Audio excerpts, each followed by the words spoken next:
بسم اللہ الرحمن الرحیم۔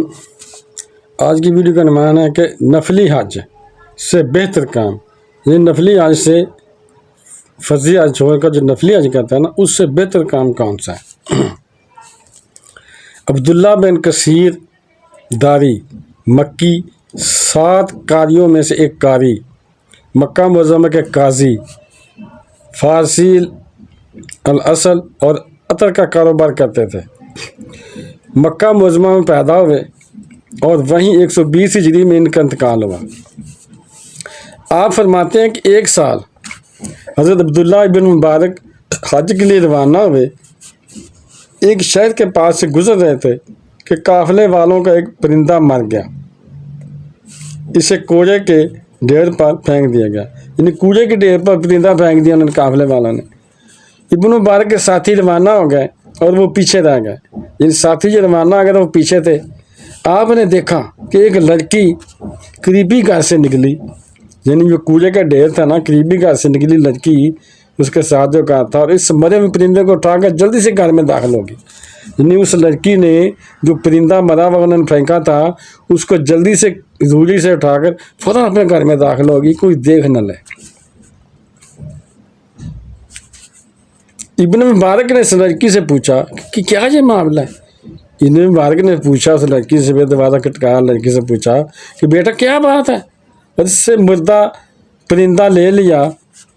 پہلے تو وہ شرمائی، پھر کہنے لگی اس گھر میں میں ہوں، لڑکی کہنے لگی میں ہوں یا میری والدہ، ہم دونوں ہیں، ہمارے پاس اس تہ بند کے علاوہ کوئی چیز نہیں ہے، یعنی ہمارے پاس کپڑوں کے علاوہ کوئی چیز نہیں ہے، اور ہماری خوراک صرف وہ چیز ہوتی ہے جو لوگ اس ڈھیر پر پھینک جاتے ہیں، جو لوگ مری ہوئی چیزیں اس ڈھیر پر پھینک جاتے ہیں نا، اس روڑی پر، ہم اٹھا کر اسے پکا لیتے ہیں۔ سبحان اللہ، اللہ تعالیٰ معاف کرے۔ ہمارے والد بڑے مالدار تھے، لڑکی نے سنایا کہ ہمارے والد جو تھے نا بڑے مالدار تھے، امیر تھے، کسی وجہ سے انہیں قتل کر کے ان کا مال لوٹ لیا گیا، ہمارے کوئی چیز باقی نہیں رہی، ہمارے گھر میں کوئی چیز باقی نہیں رہی جسے ہم کھا کر گزر بسر کر سکیں۔ عبداللہ بن مبارک نے جب گفتگو سنی تو ان کی آنکھیں اشک بار ہو گئی، آنکھوں میں آنسو آ گئے۔ حکم دیا کہ ہمارا ساز و سامان اور حج کے اخراجات اونٹوں سے اتار دیے جائیں، یعنی سارا سامان اونٹوں سے اتار دیا جائے، سارا ساز و سامان اونٹوں سے اتار دو۔ اپنے ملازم سے پوچھا کہ تمہارے پاس کتنی رقم ہے؟ اس نے کہا 1000 دینار۔ تو فرمایا، یعنی 1000 دینار تھے ان کے پاس، انہوں نے فرمایا بزرگوں نے کہ ہمارے لیے 20 دینار رکھ لو، ہماری واپسی کے لیے اتنے ہی کافی ہوں گے، باقی اس مصیبت زیادہ عورت کو دے دو۔ سبحان اللہ، اللہ کی قسم، اس کی مصیبت نے ہمارا دل دکھا دیا، یعنی ہمارے دل کو تکلیف ہوئی ہے جب ہم نے دیکھا ہے کہ اس نے مرا ہوا پرندہ پکانے کے لیے، گزارا کرنے کے لیے اٹھا کے لے گئی روزی سے، اور اللہ تعالیٰ کے نزدیک یہ کام ہمارے اس سال حج سے افضل ہے، یعنی اب آج آپ حج نہیں کریں گے، آپ جائیں گے نہیں، واپس جائیں گے، اس سے بہتر ہے یہ اس غریب کی مدد کر دینا۔ ادھر تو لوگ غریبوں کو کھائے جا رہے ہیں اور حج کیے جا رہے ہیں، عمرے پر جا رہے ہیں، حج کر رہے ہیں، اور بڑے بڑے ایسے اللہ اللہ نیکیاں کمانے کی کوشش کر رہے ہیں، لوگ غریب بھوکے مار رہے ہیں، غریبوں کی نوکریاں چھین رہے ہیں، ظلم کر رہے ہیں، غریبوں کی زمینوں پر قبضے کر رہے ہیں، ملکوں سے لوگ پلاٹ لیتے ہیں، ان پر قبضہ کر لیتے ہیں۔ یہ دیکھیں وہ کتنے اچھے لوگ تھے پرانے زمانے کے، اللہ کے ولی تھے، غریبوں کی وہ نفلی حج سے بہتر سمجھتے غریبوں کی مدد کرنا، اور حج کیے بغیر واپس لوٹ گئے۔ ان کی رائے میں یہ حج صدقہ حج مبرور اور صحیح مشکور سے افضل و اعلیٰ تھا۔ ایک شخص نے حضرت ذوالنون مصری سے پوچھا کہ میرے پاس 200 درہم ہیں، میں ان کے ساتھ حج کروں یا صدقہ کروں؟ آپ نے فرمایا کیا تو نے فرض حج ادا کر لیا ہے؟ اس نے کہا ہاں۔ آپ نے فرمایا اگر تو یہ دراہم 10 محتاج عورتوں میں تقسیم کر دے، یعنی اس سے پوچھا کہ اگر آپ نے فرض کا حج کر لیا ہے تو پھر جو غریبوں میں تقسیم کر دے، تیرے نفلی حج سے یہ بہتر ہو کہ سب کو غریبوں میں بانٹ دے، یعنی کہ اگر تو یہ دراہم، یعنی درہم کی جمع ہے دراہم، 10 محتاجوں کو دے دے 10 کر کے، اور ہر ایک کو 10 درہم دے دے، تو اللہ تعالیٰ کے نزدیک تیرے نفلی حج سے بہتر ہے۔ اگر تو چاہے تو میری بات مان لے، اس نے یہ بات مان لی، سبحان اللہ، اور تمام مال صدقہ کر دیا۔ ابن مبارک نے بھی یہ راز پا لیا تھا، چنانچہ انہوں نے اللہ تعالیٰ نے اس کے حبیب حضرت محمد صلی اللہ علیہ وسلم کو راضی کرنے کے لیے حج پر صدقہ کو ترجیح دی۔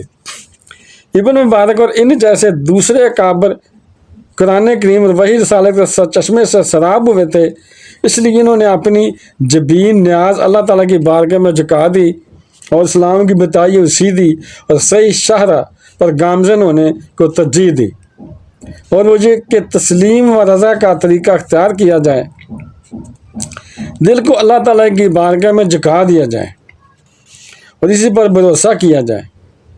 طریقہ اسلام کی ان عظیم شخصیات کا مطالعہ کر کے ہمیں صحیح راستے پر اس انداز سے چلنے کی زیادہ ضرورت ہے۔ دل کے خلوص اور اللہ تعالیٰ پر اعتماد سے پیدا ہونے والا ان کا صحیح ٹارگٹ اپنانے کے ہم زیادہ محتاج ہیں، یعنی ہمیں ان کی پیروی کرنی چاہیے، بزرگوں کی جو نئے کام کرتے تھے ایسے۔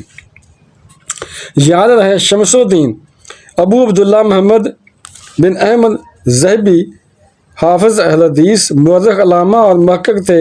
اصل کے اعتبار سے ترکمانی تھے، دمشق میں 673 عیسوی میں پیدا ہوئے۔ ان کی زخم تصانیف 100 کے قریب ہے، یعنی انہوں نے 100 کے قریب کتابیں لکھی۔ آخری دور میں ان کی بنائی جاتی رہی، 748 ہجری میں دمشق میں وفات ہوئی۔ آپ علیہ رحمہ الابر میں ابن مبارک کے بارے میں کہتے ہیں کہ انہوں نے فقہ، زہد اور دلوں میں گداز پیدا کرنے والے ابواب مرتب کیے، دلوں میں گداز پیدا کرنے، دل کو نظم کرنے والے، رلانے والے۔ حدیث میں وہ امیر المومن کے درجے پر فیض تھے، سبحان اللہ۔ امام مالک سے علم فقہ پڑھا اور ان سے موطا کی روایت کی، سبحان اللہ۔ فضیل بن اجاز، سفیان ثوری، امام مالک اور امام ابو حنیفہ سے عشق کی حد تک محبت و عقیدت رکھتے تھے۔ وہ علم اور زہد کے جامعہ تھے۔